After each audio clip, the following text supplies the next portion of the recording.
예수님께서 겟세마네 동산에서 기도하실 때 한 무리가 예수님을 잡으러 왔습니다. 제자 가룟 유다가 그들을 앞장서 예수님께 입을 맞추려고 가까이 하였습니다. 예수님은 유다야, 내가 입맞춤으로 인자를 파느냐라고 말씀하셨습니다. 예수님을 잡으러 온 한 무리는 대제사장들과 성전의 경비대장들과 장로들이었습니다. 이들은 유다에게 돈을 주기로 했고 유다는 예수님을 넘겨주기로 약조했습니다. 이스라엘 백성은 구약시대에 하나님의 택함을 받은 민족입니다. 그래서 하나님의 귀한 말씀도 이들은 특별히 받았어요. 그래서 유월절 양, 또 성전에서의 제사 등 이러한 말씀의 예식을 통해 앞으로 자신들의 죄를 짊어지고 죽으신 예수 그리스도를 또 바라볼 수도 있었습니다. 이러한 특혜 권한이 다른 민족에게는 주어지지 않았습니다. 그런데 이들은 바로 이 그리스도를 잡아 죽였습니다. 예수님의 제자인 유다를 생각해 봅시다. 그는 예수님의 제자로서 공생의 3년 동안 같이 있으며 예수님의 말씀을 직접 들었고 예수님께서 행하신 여러 이적, 권능들을 지켜보았습니다. 그럼에도 돈을 받고 예수님을 배신하며 예수님을 넘겼습니다. 이뿐만이 아닙니다. 예수님의 참된 11명의 제자들, 그들은 예수님이 잡힐 때에 모두 다 도망을 갔고 또 그 중에 한 명 베드로는 다 도망가지는 않고 예수님을 따라가기는 했지만 그것도 멀리서 따라갔고 그리고 예수님을 3번 부인하기까지 했습니다. 이것을 보면 예수님은 잡혀서 죽으실 때에 모두로부터 버리심을 받았습니다. 이런 일이 우리에게 발생한다면 얼마나 힘들까요? 성도 여러분, 인생을 살 때 힘든 것들이 무엇인가요? 아마 돈이 없거나 또 자신의 능력이 제대로 발휘되지 않거나 이러한 것들이 아마 힘들 것입니다. 그런데 이러한 것들도 살펴보면은 사람과의 관계에서 발생하는 문제입니다.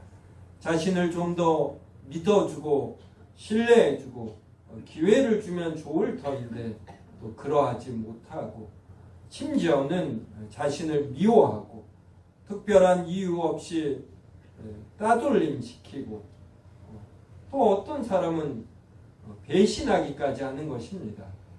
믿는 도끼에 발등 찍혀본 경험이 있으신지요? 어떤 육신의 상함은 시간이 지나면 어느 정도 낫고 또 받아들일 수 있지만 믿는 도끼에 발등 찍히고 뒤통수를 맞는 이러한 경험은 이렇게 감당해 내기가 그렇게 쉽지 않습니다. 또 자신을 인정하지만 그리고 자신을 따르려고 하지만 어떤 자신의 안위 때문에 자신을 배신하는 동료나 친구들을 볼 때 이것을 감당하는 것도 쉽지가 않습니다. 그런데 예수님은 이 모든 것을 당한 것이에요. 원래 자신에 관한 하나님의 말씀을 받고 자신을 기다리고 드러내야 할 대제사장들, 서기관들, 바리새인들, 성전의 경비대장들, 장로들이 오히려 예수님을 인정하지 않고 핍박하고 그리고 잡아서 죽이려고 했고 실제로 죽였습니다. 그 다음에 자신의 제자 중 한 명은 돈을 받고 배신했습니다. 그리고 다른 11명의 제자들은 자신이 잡히기 전까지는 칼로 잡으러 온 자의 귀를 이렇게 베기까지 했지만 막상 잡히자 모두 다 도망을 했고 그 중에 한 명은 적극적으로 3번 부인하기까지 했습니다. 예수님은 왜 이러한 죽으심을 당해야 했을까요? 예수님은 우리의 모든 죄, 이것만이 담당하신 것이 아니라 우리가 겪는 모든 비참함도 예수님은 담당하셨고 짊어지셨습니다. 그래서 예수님은 죽으실 때에도 이렇게 모든 사람에게 버림을 받는 비참한 형태로 죽으셔야 했던 것입니다. 이것은 우리에게 본이 되어서 우리도 인생을 살 때 자신의 옳음에도 불구하고 누군가에게 미움을 받고 또 배신을 당하고 그리고 모두 다 자신을 떠나는 이러한 일을 겪을지 모릅니다. 그때 우리가 버틸 수 있는 힘이 바로 예수님에게 있는 것입니다. 예수님을 생각하며 나보다 더 처절하게 이렇게 버림과 배신과 핍박과 왕따를 당하신 예수님을 생각하며 나의 힘듦을 견디고 버틸 수 있는 것이죠. 성도 여러분, 지난주 죽음 이후에 하나님께서 우리를 기다리심에 대해서 말했어요. 그래서 우리는 요사이는 극단적 선택이라고 표현을 하는데 이러한 자살 같은 거 이런 거 할 필요 없습니다. 좀 냉정한 표현이겠지만 자살하는 사람은 이기적인 면이 있는 것이에요. 그리고 자기 연민이 강한 측면도 있는 것입니다. 이미 예수님께서 이런 모든 것을 다 겪으신 것이에요. 우리는 이것을 동감해야지 되는 것이고 이미 예수님께서 이러한 비참함을 겪으셨구나. 그러면 이것을 견딜 힘도 예수님께서 주시는 것이구나. 이러한 생각을 해야지. 현실이라는 것은 이렇게 비참한 것입니다. 예수님이 생명이시고 그리고 진리 자체이시지 않습니까? 그리고 자기가 이 모든 백성을 만드셨어요. 근데 자기 백성에게 왔는데 진리와 생명 자체이신 분이 왔는데 사람들은 영접하지 아니했습니다. 예수님을 영접하지 아니하였는데 그들이 우리를 영접하고 인정하겠습니까? 우리가 생명과 진리를 전하고 이러한 모습을 띄어도 우리는 인정받기 힘든 면이 있고 배신당할 수 있고 또 동료로부터도 이렇게 먼 거리당함을 당할 수가 있는 것입니다. 예수님의 위대하심은 여기에만 있지 아니에요. 이러한 가운데에서도 제자들을 위하여 기도하신 것에 있습니다. 오늘 본문 뒤에 나오는 베드로에 대해서 살펴봅시다. 54절부터 62절인데 저와 한 절씩 읽겠습니다. 예수를 잡아 끌고 대제사장의 집으로 들어갈새 베드로가 멀찍이 따라가니라.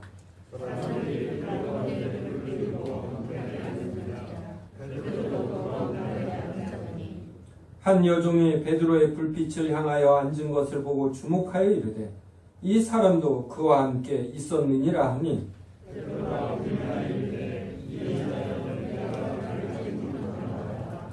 조금 후에 다른 사람이 보고 이르되 너도 그 도단이라 하거늘 베드로가 이르되 이 사람아 나는 아니로라 하더라.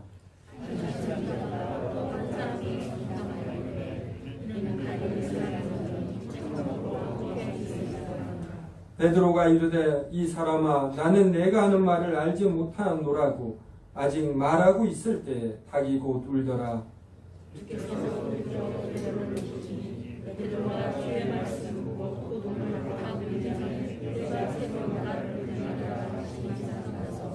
같이 읽습니다.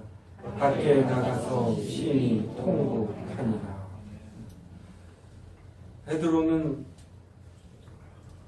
마태복음 27장에 보면 예수님이 잡혔을 때 제자들이 다 도망갔더라 이렇게 나옵니다. 그러니까 베드로는 도망가지 않고 베드로가 예수님을 따른 면이 있어요. 그런데 멀찍이 따랐습니다. 그리고 여종이 그리고 다른 두 사람이 예수님과 함께 있었다라고 증언할 때에 베드로가 예수님을 모른다 이렇게 했습니다. 이것이 우리 사람들입니다. 우리 사람들이 신념이 강하고 기조가 강하고 신앙을 강하게 유지할 것 같지만 막상 어려운 상황이 되면 그렇게 이게 쉬운 일이 아닙니다. 일제 강제 점령기에도 1943년, 44년, 45년에 자발적으로 어떤 친일파 된 사람들이 그렇게 많았다고 하지요. 일제 강제 점령 기간 36년이 지금에 와서 보면 긴 것 같지 않지만 그 당사자들에게는 3년 6개월도 매우 긴 것입니다. 독일 나치가 프랑스를 점령한 기간이 몇 년 되지 않습니다. 그 기간에 나치에 협력한 프랑스 사람들이 얼마나 많은지 모르는 것이에요. 그래서 이 본문은 우리에게 어떤 큰 교훈이 되며 또 우리를 격려하는 것입니다. 성도 여러분도 아마 베드로와 같은 이러한 경험이 있었는지 모릅니다. 아, 베드로도 이러했구나. 그러면 우리는 격려받는 것이. 그리고 베드로와 같이 돌이킨 후에 사람들을 굳게 하는 자가 되면 되는 것입니다. 베드로가 60절에 보면 아직 말하고 있을 때 닭이 곧 울더라. 그때 61절에 보면 주께서 돌이켜 베드로를 보셨어요. 왜 주께서 돌이켜 베드로를 보셨을까요? 너마저 나를 배신하는구나 라고 생각하며 분노심으로 째려보셨을까요? 절대로 그게 아니라 베드로를 격려하시기 위해서. 그래서 베드로가 오늘 닭 울기 전에 내가 3번 나를 부인하리라는 예수님 말씀이 생각나서 밖에 나가 심히 통곡하였습니다. 아마 베드로의 일생 가운데 이것처럼 강렬한 경험이 없었을 거예요. 이것을 인해서 베드로는 겸손한 자가 되고 여러 성도들을 마음으로부터 이해하게 되고 그래서 진심으로 동감하며 세우는 자가 되었을 것입니다. 그리고 베드로는 이 말씀만 생각난 것이 아니에요. 우리가 앞에 보면은 예수님께서 31절 한번 보십시오. 시몬아 시몬아 보라 사탄이 너희를 밀 까부르듯 하려고 요구하였으나 그러나 내가 너를 위하여 내 믿음이 떨어지지 않기를 기도하였노니 너는 돌이킨 후에 내 형제를 굳게 하라 그러셨어요. 베드로는 이 말씀도 생각이 나는 것입니다. 그래서 심히 통곡하는데 어떤 자기 학대 이러한 것에 이르지 않습니다. 자포자기에 이르지 않아요. 이러한 감정도 있겠죠. 그런데 동시에 예수님께서 나를 위하여 기도하셨구나. 이 말씀도 그리고 이러한 사실도 분명히 베드로에게는 떠오르는 것이에요. 31절에 사탄이 너희를 해서 복수로 나옵니다. 제자들도 이 말씀을 기억하는, 다 도망가지 않았습니까? 여러분, 옳은 것, 정의가 있는데도 나의 비겁함이나 사적 이익을 위해서 혹은 자신의 어떤 잘못된 욕망, 어떤 질투심 이런 것이 종합적으로 작동하여 이렇게 진리와 정의와 옳음을 이렇게 떠난 적 있으시죠? 아마 있으실 것입니다. 이 제자들이 도망갈 때 얼마나 비참했겠습니까? 자신의 인격을 확인하면서 그들도 이 말씀을 생각해내는 거예요. 아, 예수님이 우리를 위하여 기도하셨지. 사탄은 밀가부를 하려고 요구하였으나 예수님은 우리를 위하여 우리의 믿음이 떨어지지 않기를 기도하셨지. 그러므로 돌이킨 후에 형제를 굳게 해야지 되겠구나. 그래서 베드로만이 아니라 도망간 다른 10명의 제자들도 예수님의 부활 승천 이후에 아주 신실한 사도들이 되는 것입니다. 성도 여러분, 우리는 의인이에요. 신분이 의인입니다. 하지만 수준은 여전히 의인이면서 죄인인 측면이 많습니다. 예수 그리스도께서 십자가에 죽으심으로 우리의 죄값이 사해진, 그래서 우리는 의인이에요. 하지만 여전히 죄의 부패가 남아있어 우리는 죄악된 생각과 행위를 합니다. 그런데 우리는 여기서 점점 더 나아지는 것이에요. 이것이 우리 신자의 멋짐입니다. 성도 여러분, 더 나아지면 돼요. 근데 나아지겠다라는 이러한 의지조차 없거나 이러한 개념조차도 없는 거, 이거 나쁜 것입니다. 제가 2, 3주 전에 우리 세움교회는 아니지만 어떤 성도를 만났어요. 연세가 75세인가 그런데 성악을 배운대.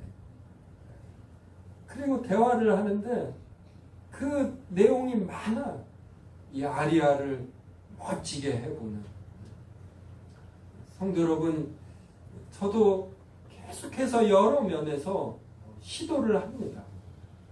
두 번째 말씀드려 죄송하지만 제가 가장 잘 쓴 책은 다음에 나올 책이에요. 지금 14권 썼습니다. 15번째 책이 더 좋은 책이 되도록 느리지만 천천히 노력합니다. 저는 지금도 탁구가 늡니다. 계속 관심을 갖고 계속 노력을 하니까 늘어요.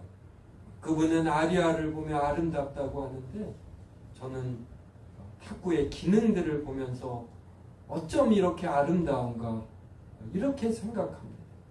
이러한 의욕이 있기 때문에 하루하루가 즐거운 면이 있어요. 그리고 가장 우리가 신경 써야 할 건 인격이에요. 인격.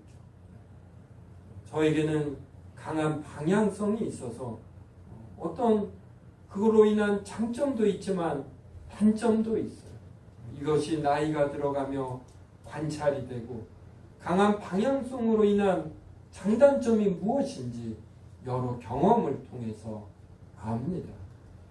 이런 면에서 내가 어떤 면에서 향상이 있어야지 되는가, 이걸 관찰해내고 개념화하고 뚜렷이 분명화시키고 그래서 이렇게 향상이 됩니다. 탁구가 성도 여러분 개념입니다. 수학도 개념이에요. 개념. 계속해서 반복을 통해서 무엇이 더 좋은 기능인가, 이러한 개념이 분명히 잡히면 그 기능을 습득하는 것이에요. 인격에 있어서도 이러한 것입니다. 내가 사람들과의 관계에서 어떤 면에서 무리를 일으키고 힘들게 하고 아프게 하는가, 이것을 반복되는 경험을 통해서 알아내는 것이죠. 그리고 내가 어떻게 하면 향상이 되는가, 이거를 깨닫는 것이죠. 그리고 이 시도를 하는 것입니다. 성도 여러분, 자신이 노력한 멋진 아리아를 불렀다. 이게 짜릿하지 않습니까? 물론 돈이 안 나와요. 오히려 돈이 들지요. 쌀도 안 나옵니다. 하지만 이게 인생의 멋이고 또 어떻게 보면 이게 큰 목적이 되는 것이에요. 이것처럼 내가 예전엔 이 말을 사람들에게 하고야 말았는데, 내가 이 음식을 먹고야 말았는데 이제는 절제해서 하고 싶은 말을 삼가고 음식을 절제할 줄 알고 누군가를 격려하고 세우는 말을 했다. 이거 멋지지 않습니까? 예수님은 이것을 위해서까지 기도했어요. 가장 비참한 상황에서 모두가 자신을 버리고 떠나는 상황 가운데서도 자신이 맡은 십자가에서 고난을 받고 죽는 일, 이런 외적인 일만이 아니라 다른 사람들은 보지 못하는 바로 제자들을 위한, 자신이 하나님이 자신에게 주신 백성들을 온전히 보존하는 이러한 기도를 하신 것입니다. 그리고 부활 승천하여 하나님 우편에 앉아 계시면서도 지금도 우리를 위하여 간구하시는 것입니다. 그리고 성령님을 보내셨습니다. 성령님께서 우리 안에 아예 내주하셔요. 그리고 말할 수 없는 탄식으로 기도하십니다. 첫 번째 기도 내용이 무엇일까요? 우리의 기도가 하나님 받으시기에 합당한 기도가 되도록 순전한 진리와 사랑으로 채색된 기도가 되도록 이것을 위해서 성령께서 기도하시는 것이죠. 우리가 기도한다. 우리에게 필요한 많은 것을 쉬지 않고 나열하는 것, 이러한 기도도 필요하겠지만 예수님께서 하나님 보좌 우편에서 기도하시고 성령께서 말할 수 없는 탄식으로 기도하시는 이 기도를 우리가 기도하면서 듣는 것이죠. 그리고 이 주파수에 맞춰서 우리가 기도하는 것, 이게 참된 기도가 되는 것입니다. 이렇게 기도할 때 하나님께서 우리에게 필요한 바를 더하시는 것입니다.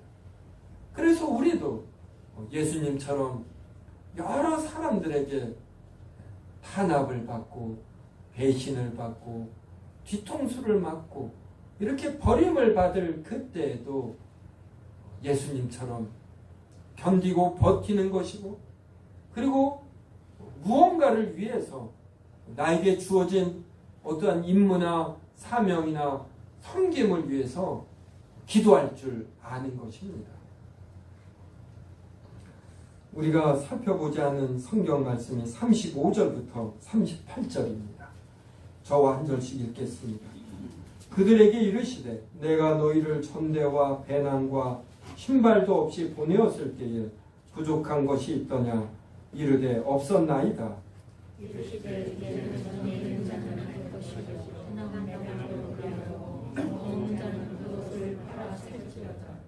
내가 너희에게 말하노니 기록된 바 그는 불법자의 동료로 여김을 받았다 한 말이 내게 이루어져야 하리니 내게 관한 일이 이루어져 감이니라.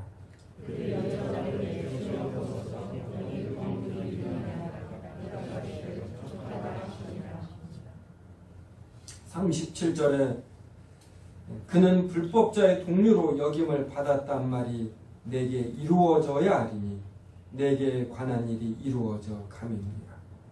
그래서 모두에게 버림을 받으시죠. 그래서 예수님은 불법자입니다.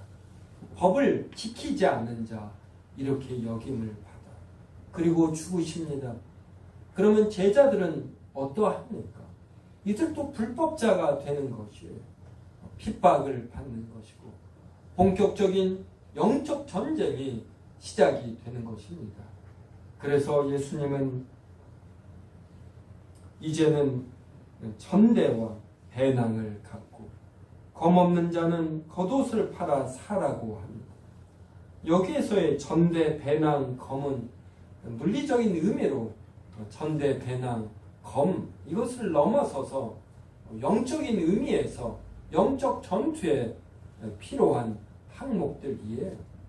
근데 제자들은 이것을 이해하지 못하고 이것을 문자적으로 이해하여 여기 검 둘이 있나이다 이렇게 표현했어요. 예수님은 안타까웠겠죠. 그래서 족하다 이렇게 대답하십니다.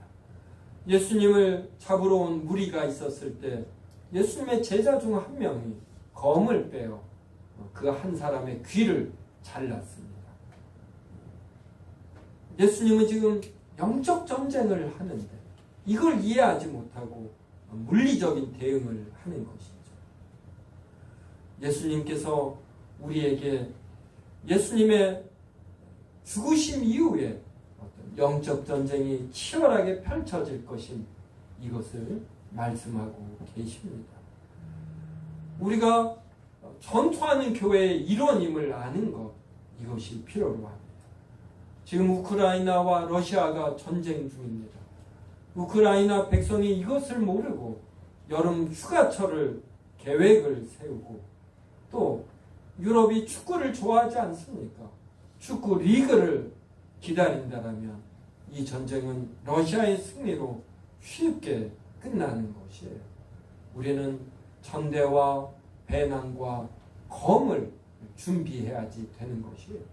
예수님이 겪으신 비참함, 모든 사람에게 버림을 받는 이러한 상황이 우리에게도 늘 있는 것이고, 그러한 상황에서도 우리는 형제들을 굳게 세우는 이러한 일을 하는 것입니다. 그래서 우리는 현재 우리가 처한 이 땅에서의 삶을 너무 물리적으로, 합리적으로 이렇게만 생각해서는 안 됩니다. 사탄이 밀 까부르듯 우리를 요구해요. 예수 그리스도의 기도와 보호하심이 없다라면, 그리고 이러한 영적 전쟁 상태임을 알고 우리가 민감히 깨어 기도하지 않으면 우리가 형제를 세우는 것이 아니라 형제를 끌어당겨서 시험에 빠지게 하는 이러한 자가 되기 쉽습니다. 성경 말씀 보겠습니다. 에베소서 6장 11절부터 18절 보겠습니다. 에베소서 6장 11절부터 18절 한 절씩 읽겠습니다. 마귀의 관계를 능히 대적하기 위하여 하나님의 전신갑주를 입으라. 우리 서로는 혈과를 상대하는 것이 아니요 통치자들과 권세들과 이 어둠의 세상 주관자들과 하늘에 있는 악의 영들을 상대하라. 그러므로 하나님의 전신갑주를 취하라. 이는 악한 날에 너희가 능히 대적하고 모든 일을 행한 후에 서기 위함이라.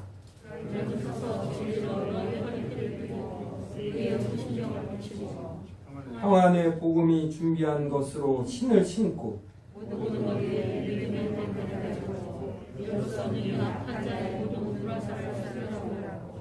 구원의 투구와 성령의 검 곧 하나님의 말씀을 가지라. 모든 기도와 간구를 하되 항상 성령 안에서 기도하고 이를 위하여 기도하고 거리를 항상 주시며 여러 성도들을 위하여 구하라.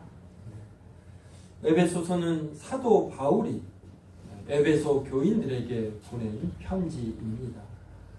예수님이 승천하신 이후 바울이 사도로 예수님의 택함을 받고 다메섹 도상에서 예수님을 만났습니다.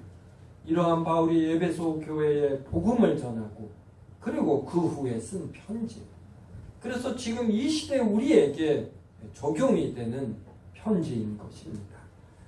바울은 마귀의 관계를 능히 대적하기 위하여 하나님의 전신갑주를 입으라 그럽니다.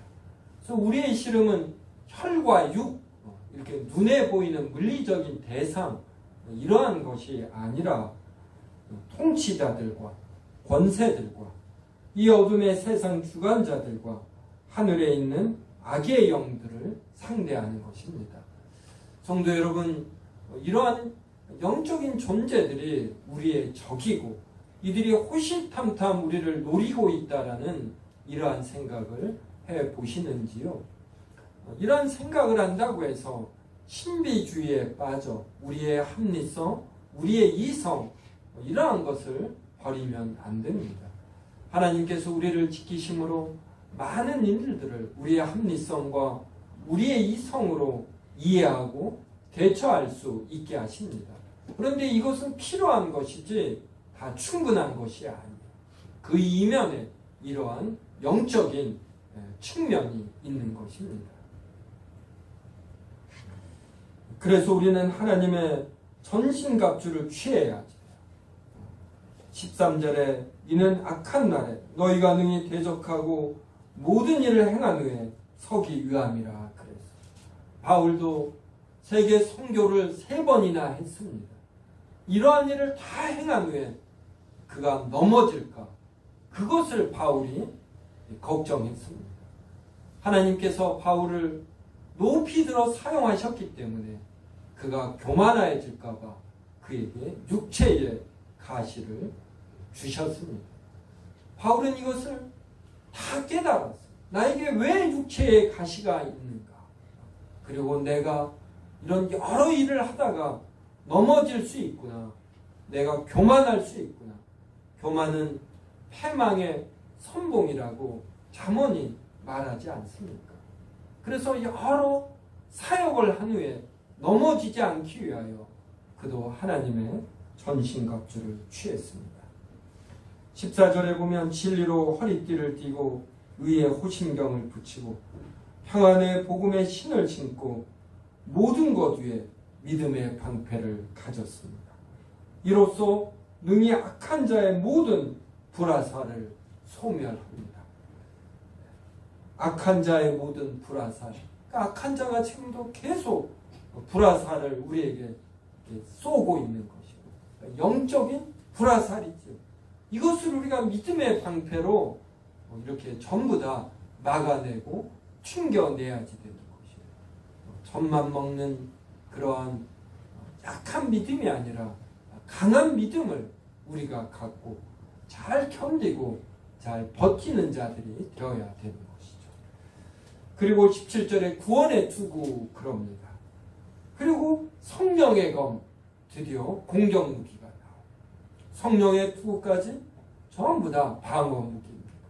그리고 유일한 공격무기로 성령의 검, 성령의 검이 무엇일까요?